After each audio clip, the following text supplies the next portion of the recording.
Hey, good afternoon. We are back where we have been all day working very hard in the Pratte gym, taking care of some unfinished business and getting ready for some big things to come the rest of the week. But I wanted to take time to talk about Tom Petty. Tom Petty officially now has passed away, and yesterday we were all struggling trying to find out what happened to the iconic rock performer after he was found unconscious in his home on Sunday night after a total cardiac arrest. We understand that he went to UCLA Medical Center, and then after his family, I'm sure, did a lot of soul searching, they made a decision to take him off of life support. Well, his genius is gone, but it will live on forever. And I just thought it was my duty to talk about this man to help people get reconnected and maybe introduce him to some of the, new generation that's hearing about him for the first time. You know, long before I started doing this thing that is talk radio and working at News Radio 1020, KDKA, and many years on television, I did begin as a top 40 disc jockey many years ago in Eastern Ohio, and right here in Western Pennsylvania. And there was a period in my career that I played album-oriented rock, the big 33 and a third albums. You've seen them, right? They may be ancient history, but boy, it was history in the making when I was dropping that needle and doing what I love to do.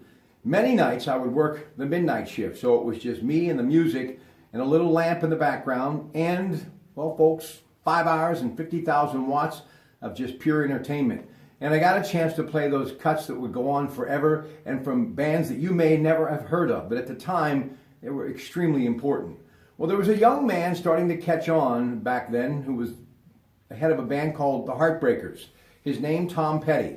You know, I couldn't figure out exactly what he was trying to do, be the next Bob Dylan, or maybe even find a career in country music. But there was just something unmistakable about him. Every time he sang, it was a story that came to life. I could visualize it in my mind.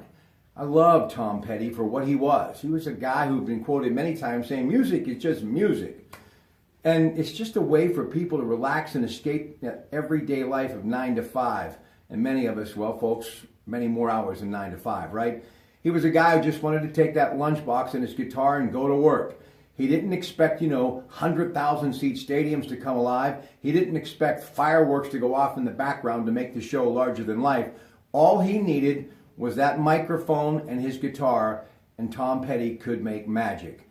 Tom Petty, with the Heartbreakers, the Traveling Wilburys, continued to tell his stories year after year after year, and he toured the world, and wherever he went, he was well received. He was a guy that really never made negative news. It was just always good news and good music. And boy, that's a good way to live a good life. And you can hear by some of the comments from his family that he was all about them as well, too. And that makes me feel good to know someone who achieved that stardom understood what the most important thing in this journey is all about, and that is family.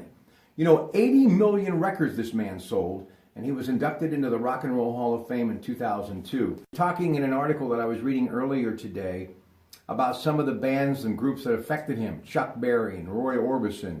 That was that group just before rock and roll in the 60s lifted off. He talked about the great guitar playing of Eddie Cochran, who really, if you know guitar players, Eddie Cochran truly was one of the best.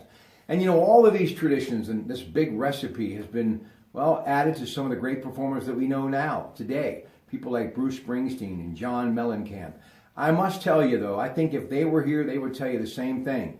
He carved a path that a lot of people followed, and at the end, it was simply euphoric. That's who Tom Petty was.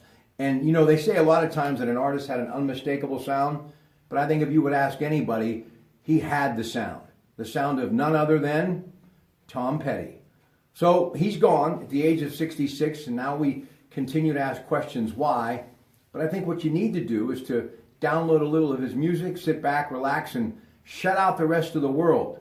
And I think you'll hear in his voice and in his message that life is a pretty good journey. And I'm sure he was happy for the ride. We all just wish it could have lasted a little longer. Tom Petty has passed away at the age of 66. Have a great afternoon from the Pratte Gym.